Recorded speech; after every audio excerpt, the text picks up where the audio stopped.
Good morning, everybody. Good morning. It is 7:30 and we like to be respectful of your time, so we'll go ahead and get started. Before we introduce the main reason why we're here today, I do want to give a quick shout out to our administrative professional whose day we are celebrating today. So let's thank Michelle for all that she does to keep us working around here.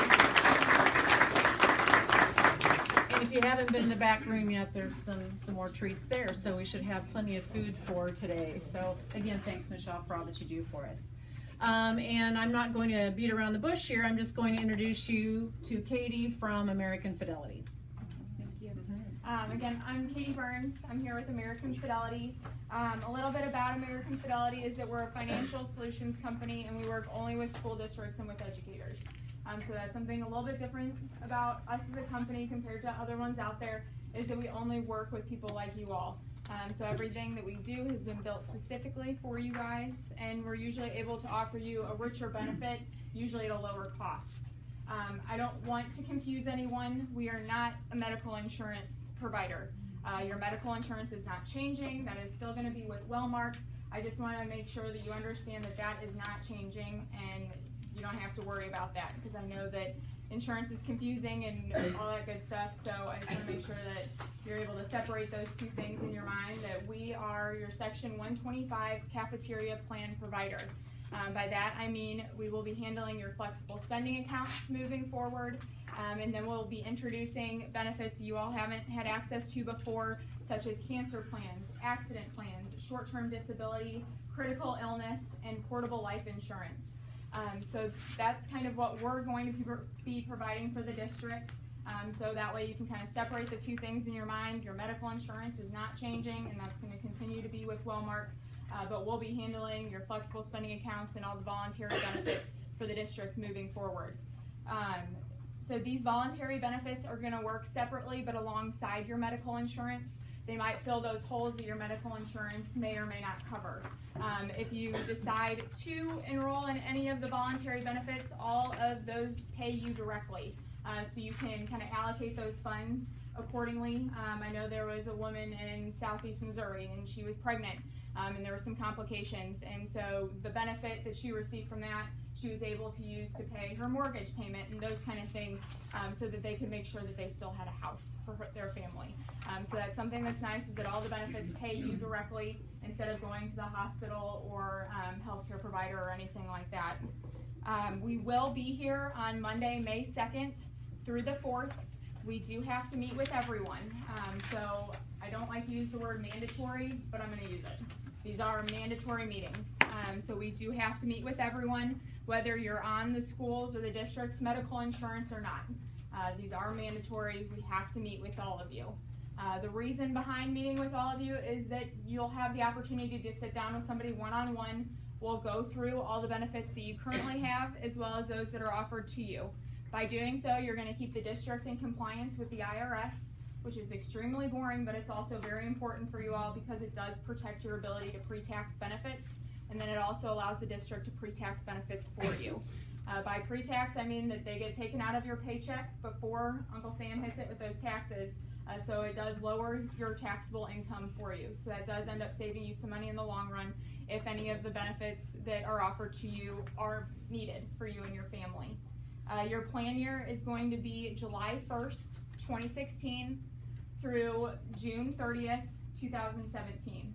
The reason I say that is because I'm going to talk about flexible spending here in a second.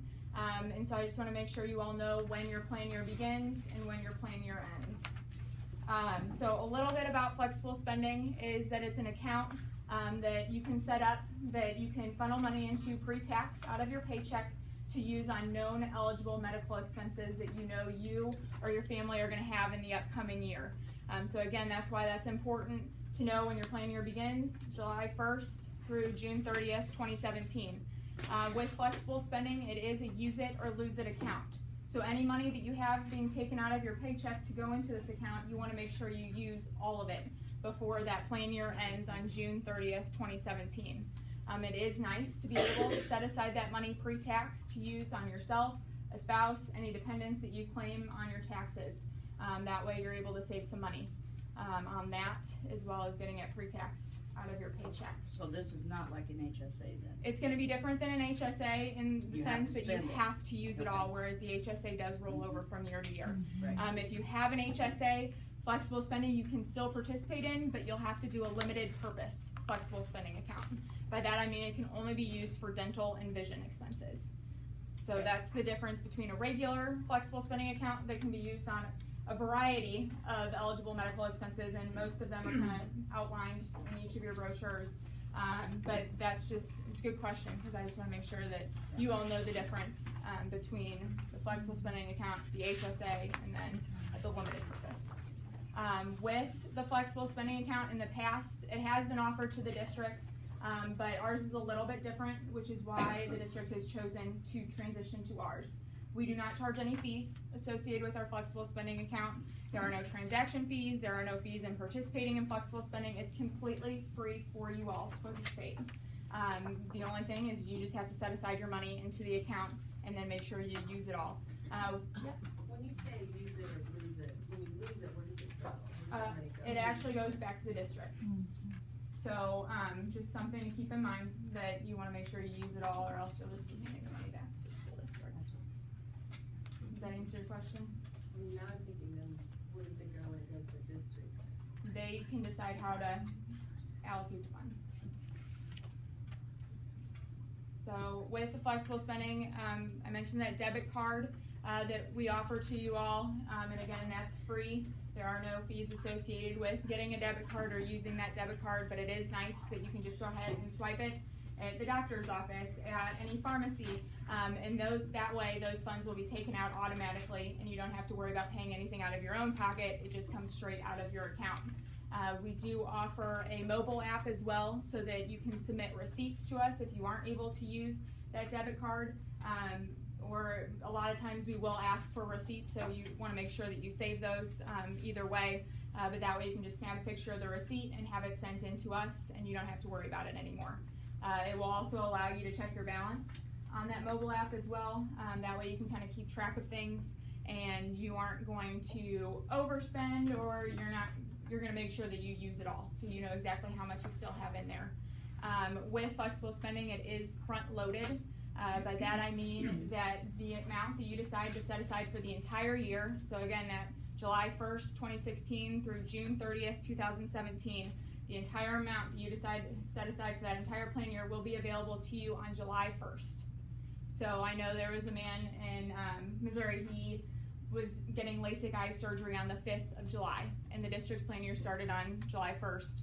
He was able to gain access to the full amount that he decided to set aside for the upcoming year, which was the maximum of $2,550 right off the bat to use for that LASIK eye surgery. So that was something that he found really beneficial, was that you're able to get access to it even before you've put all of that money in.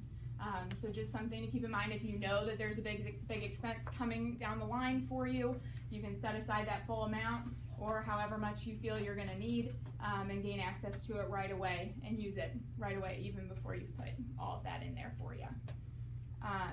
And the district has elected to allow you 70 extra days after that plan year ends. So 70 days after June 30th, 2017, you'll have those extra days to spend any remaining balance that you have in your account. I don't recommend that you wait until those 70 days to start going crazy with that account. Make sure you kind of spread it out through the entire year if that's something that you're interested in. It's just a nice opportunity for you to set aside those dollars pre-tax to use on those eligible medical expenses for yourself, your spouse, or any dependents that you claim on your taxes. And then I'm going to touch shortly on short-term disability. I know the district does offer you all long-term disability, which is wonderful. That kicks in after 90 days of disability, and then pays you until you can return or until Social Security retirement age. And that's wonderful, but a lot of us might need our paycheck coming in before that 90-day mark. And sick days are wonderful if you have them built up to get you through to that point. But if you don't have all those sick days, it's nice to have something coming in to make up for your lost income.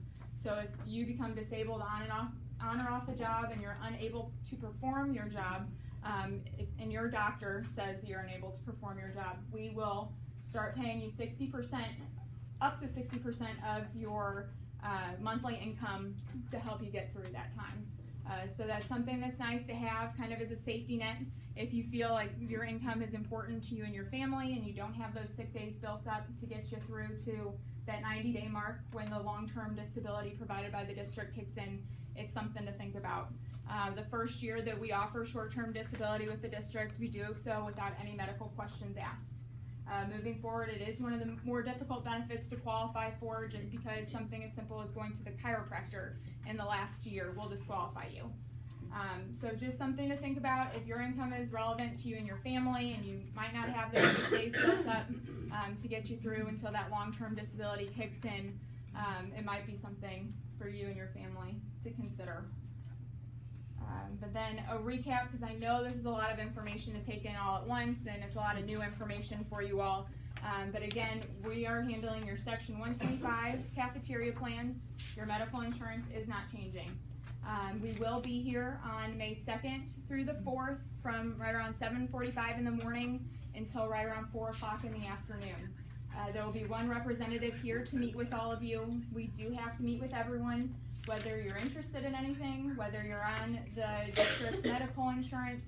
We have to meet with everybody in the district. So I do have sign-up sheets. If you know of a time on any of those days that you are available, you can make sure to find that time and sign up for it, and that way you don't have to wait in line, waste any of your time. You can get in, see us, and get on with your day.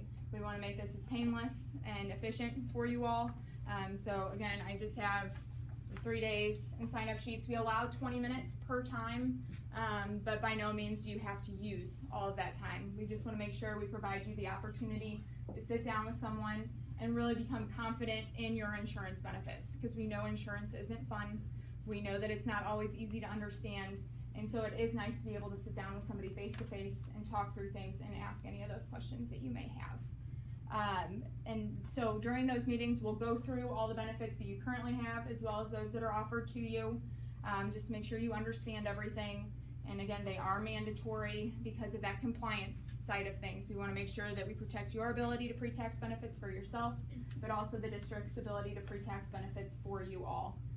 Does anybody have any questions? Yep. I have a question about the flex card. Yep. Can I use it even though my spouse and children are not on the district's insurance? I can still use that money on them? Yep. Whether you're on the district's medical insurance or not, you can still participate in flexible spending. And it's for dental, medical, eye. Yep, so you can use it for co-pays, you can use it for contacts, you can, yep, all that good stuff. Super. Anything else? Would the medical expenses had to incur after July 1st? Yep. I mean, nothing previous of that date? Correct. If you currently have a flexible spending account through Task, who used to handle it, up until that our plan year begins on July 1st, you can use that account for those things, but anything after July 1st, you'll be able to use out of the amount you're deciding to set aside for the entire year. Oh, yeah. I mean, mine will have to. So if you have a more flexible schedule, if you could just kind of hang back and let other people sign up first that might have a more tight schedule. If you want to sign up right now this morning, we'll have those sheets available to you. And then after that, they'll move back to the workroom on the counter laid out so you can see that there.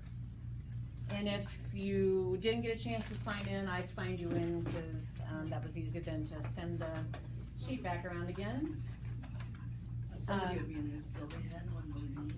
Yes, it'll be in this building. Yeah, his name is Barton. He'll be here to see all of you on those 3 days. And we anticipate probably in the lounge. Oh, okay. Having them back there. Okay. So. It's going to be individually one-on-one. That way the district doesn't get slammed with some fines and all that kind of stuff. Because the district has to prove to the IRS that they have educated all of their employees on their medical insurance as well as all the benefits that are offered to them. If you don't feel comfortable there yourself, could you ask your significant other to be there Of with course. you if that makes you more comfortable? 'Cause I know or- with some people, their spouse handles all of the insurance things. And so you can bring them in with you if you feel more comfortable having them there. and making sure that both of you are comfortable and confident in your benefits. Now, is this something that we do have to sign up for, or it's an option? It's an option, but you have to have the meeting. Right. Yep, that's the only part that's mandatory. Okay. And Bart is salaried. You should never feel pressured into signing up for anything. That's not the purpose of us coming in and meeting with you. We want to make sure that you feel comfortable and confident with your benefits, not to load you up with a bunch of stuff that you don't need or want. Okay. Anything else? Thank you. All right, that's all I have.